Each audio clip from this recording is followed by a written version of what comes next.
Communiqué. Le gouvernement de la République du Niger porte à la connaissance de l'opinion nationale et internationale que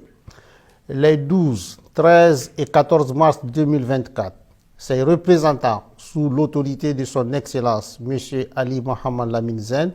Premier ministre, ont eu une série de rencontres de travail avec une délégation américaine composée de la sous-secrétaire d'État adjointe aux affaires africaines,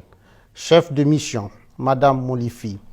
du Dr Céleste Wallander, sous-secrétaire à la Défense pour les affaires de sécurité internationale, du général Michael Langley, commandant en chef de l'Africom, et de Mme Kathleen Fisborn, ambassadeur des États-Unis d'Amérique au Niger. Sous la forme, l'arrivée de la délégation américaine n'a pas respecté les usages diplomatiques.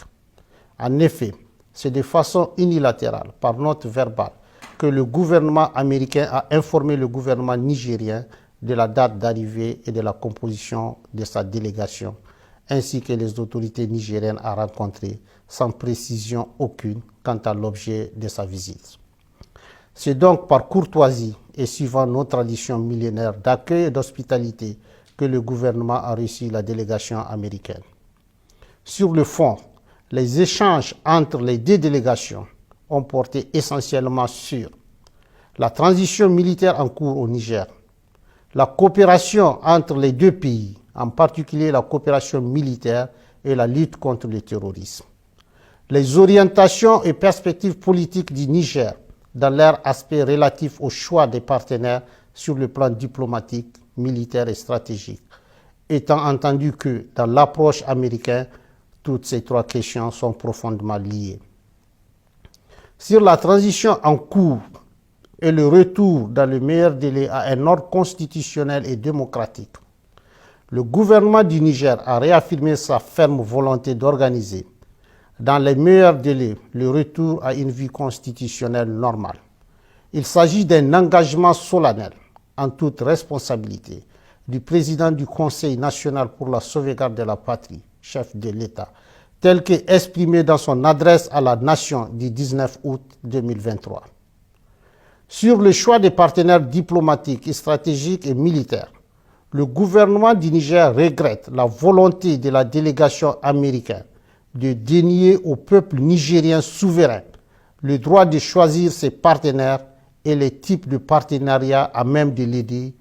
à lutter véritablement contre le terrorisme, alors même que les États-Unis d'Amérique ont décidé unilatéralement de suspendre toute coopération entre nos deux pays. Aussi, le gouvernement du Niger dénonce-t-il avec force l'attitude condescendante assortie de la menace de représailles de la part de la chef de la délégation américaine vis-à-vis du gouvernement et du peuple nigérien. Cette attitude est de nature à saper la qualité de nos relations séculaires et miner la confiance entre nos deux gouvernements déjà entamés par les événements du 19 octobre 2023. S'agissant des cas précis de la Fédération de Russie et de la République islamique de l'Iran, deux pays avec lesquels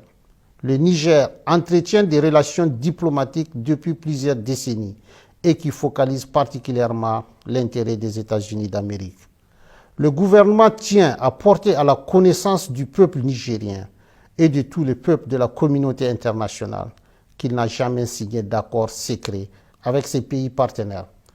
Tous les accords signés par le Niger depuis l'avènement du Conseil national pour la sauvegarde de la patrie respectent le droit international et les règles de transparence. C'est pourquoi le gouvernement du Niger rejette les allégations mensongères de la chef de la délégation américaine consistant à soutenir qu'il aurait signé un accord secret sur l'uranium avec la République islamique d'Iran. Cette approche cynique,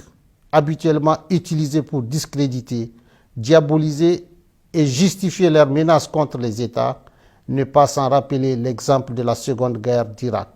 En effet, les Nigériens et l'ensemble de la communauté internationale se souviennent encore des fausses preuves brandies par le secrétaire d'État américain devant le Conseil de sécurité pour justifier l'agression américaine contre l'Irak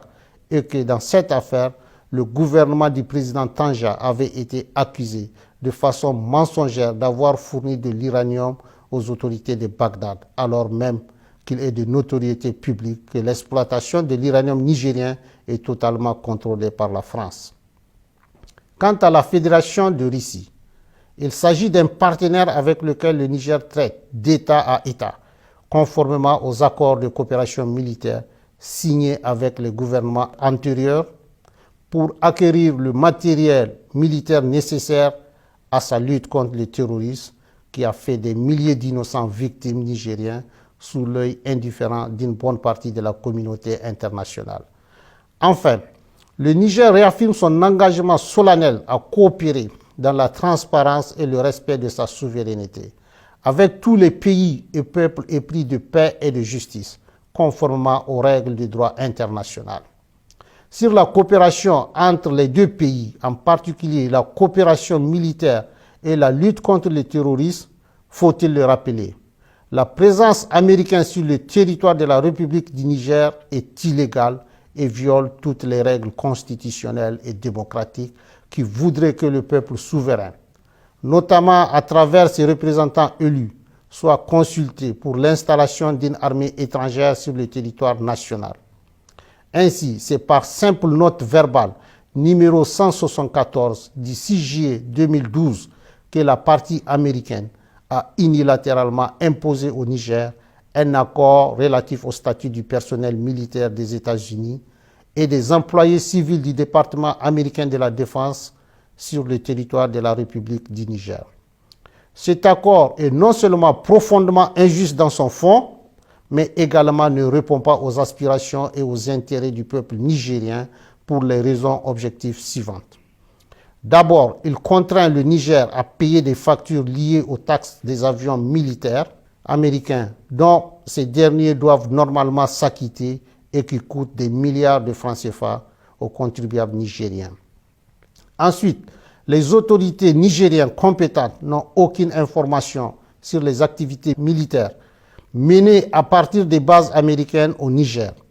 et ignorent jusqu'aux effectifs civils et militaires ainsi que le matériel américain déployé sur le sol nigérien.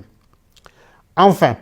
l'armée américaine n'a aucune obligation, selon l'accord, d'accéder aux demandes nigériennes d'appui contre les groupes terroristes qui assassinent nos vaillantes forces de défense et de sécurité et massacrent nos laborieuses populations.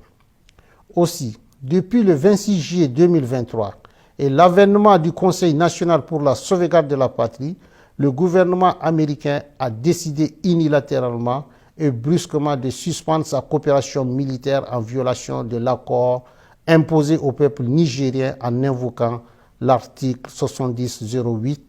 du Consolidated Appropriation Act, sans pour autant aller au bout de sa logique qui voudrait qu'il retire ses militaires du territoire nigérien.